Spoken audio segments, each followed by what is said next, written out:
आपको शून्यकों के योगफल एवं गुणनफल दिए होंगे और आपको क्या बनाना पड़ेगा, द्विघात बहुपद। ठीक, मतलब sum of zeros and product of zeros आपको दी जाएंगे और कहेगा कि क्वाड्रेटिक पॉलिनोमियल्स बनाइए, द्विघात बहुपद बनाइए। ठीक, हमारी बात को समझिए। तो उसके लिए एक फार्मूला होता है। ठीक, उस फार्मूले को कहते हैं द्विघात बहुपद बराबर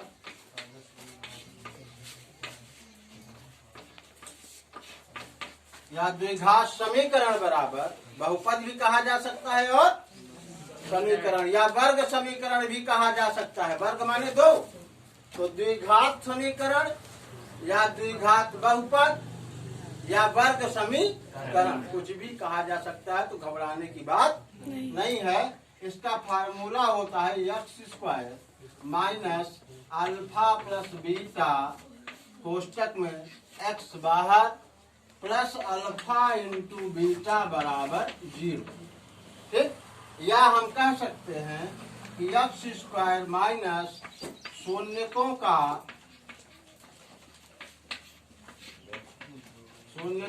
योगफल कोष्टक में एक्स प्लस शून्यकों का गुणनफल। ठीक, या x square minus sum of zeros x plus product of zeros equal to 0, इसे हम कह सकते हैं। ठीक, तो आपके सवाल में दिया गया होगा कि निम्नलिखित समीकरण में आपको शून्यकों के योगफल एवं गुणनफल क्रमशः का मतलब होता है क्रम से। तो पहले आपका क्या लिखा है, शून्यकों का योगफल, उसके बाद लिखा है शून्यकों का गुणन। तो जो पहले दिया है वो योगफल है और जो बाद में दिया है वो तो पेपर में ऐसे भी आ सकता है कि शून्यकों का गुणनफल व शून्यकों का योगफल क्रमशः है। तो घबराना नहीं, इसका मतलब जो पहले दिया है वो शून्यकों का गुणनफल हो जाएगा और जो बाद में दिया है वो शून्यकों का योगफल हो जाएगा। तो घबराने की बात नहीं है। भाषा जरूर पढ़िए, भाषा पढ़ के सवाल को समझिए कि पहले योगफल कह रहा है कि अगर योगफल पहले कह रहा है तो पहले योगफल दिया जाएगा और बाद में गुणनफल कह रहा है तो बाद में। अगर गुणनफल पहले दिया है मतलब प्रोडक्ट ऑफ जीरोस दिया है और सम ऑफ जीरोस बाद में दिया है और नंबर दिया है 1/4 और कामा -1, ये आपको दिया है और सवाल कह रहा है कि शून्यकों का योगफल और गुणनफल क्रमशः नीचे दिए गए हैं। तो द्विघात बहुपद बनाइए या वर्ग समीकरण बनाइए, है ना। तो आपको इसी फार्मूले में रख देना है।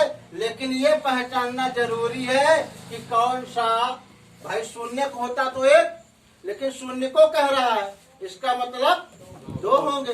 तो एक का योगफल होगा और एक गुणनफल होगा।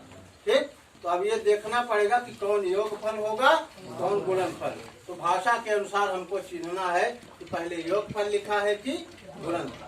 तो मेरा बेटा सवाल में पहले योगफल लिखा है तो हम पहचान लिए कि 2 शून्यक होंगे, शून्यकों कह रहा है। तो अल्फा प्लस बीटा बराबर आपको दिया है 1/4 और अल्फा इंटू बीटा बराबर आपको दिया है -1। तो अल्फा प्लस बीटा बराबर 1/4 और अल्फा इंटू बीटा बराबर -1 दिया है। और आपसे कहा था कि द्विघात बहुपद बनाइए।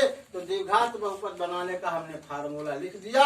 अब जो जिसकी जगह है, जैसे एक व्यक्ति के 2 नाम हो सकते हैं, उसी प्रकार से अब अपने को अल्फा प्लस बीटा की जगह 1/4 रखना है और अल्फा इंटू बीटा की जगह -1 रखना है। जहां जहां अल्फा प्लस बीटा दिखाई दे वहां 1/4 रखिए। इसका कहने का मतलब ये है, गणित कहती है कि दोनों पक्ष बराबर। चाहे 1/4 दिखाई दे तो वहाँ अल्फा प्लस बीटा रखिए, और नहीं 1/4 दिखाई देता है तो अल्फा प्लस बीटा की जगह 1/4 रखिए। तो चलिए इसमें रखते हैं।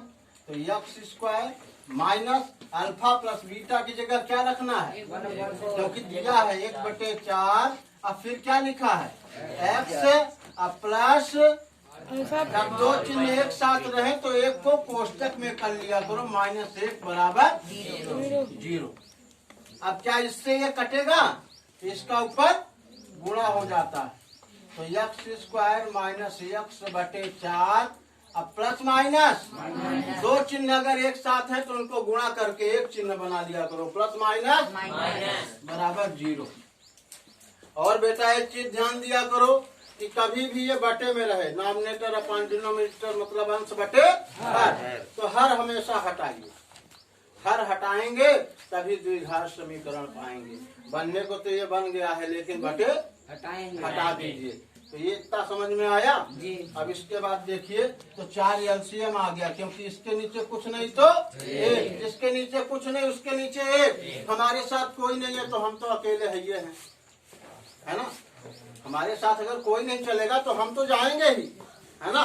तो जिसकी पावर कुछ नहीं होती उसकी पावर 1 होती है, जिसकी घात कुछ नहीं उसकी घात 1, और जिसका कोएफिशिएंट माने गुणांक कुछ नहीं उसका गुणांक 1 होता है बेटा, ये नियम है। तो इसके नीचे कुछ नहीं तो 1, इसके भी नीचे कुछ नहीं 1, 1 4 1 का एलसीएम लेंगे तो कितना आएगा। अब नीचे से भाग दीजिए, हर से इसका डिवाइड करिए, भाग दीजिए तो 1 चौको, जितनी बार जाता है उसका ऊपर तो 4 एकम 4 माइनस एक्स, 4 एकम 4 1 एकम 1 -4 ठीक। अब देखिए ये 4 भाग में है तो उधर 0 में हो जाएगा गुणा, ठीक। तो यहाँ कर देते हैं तो 4x square minus x minus 1 बराबर 0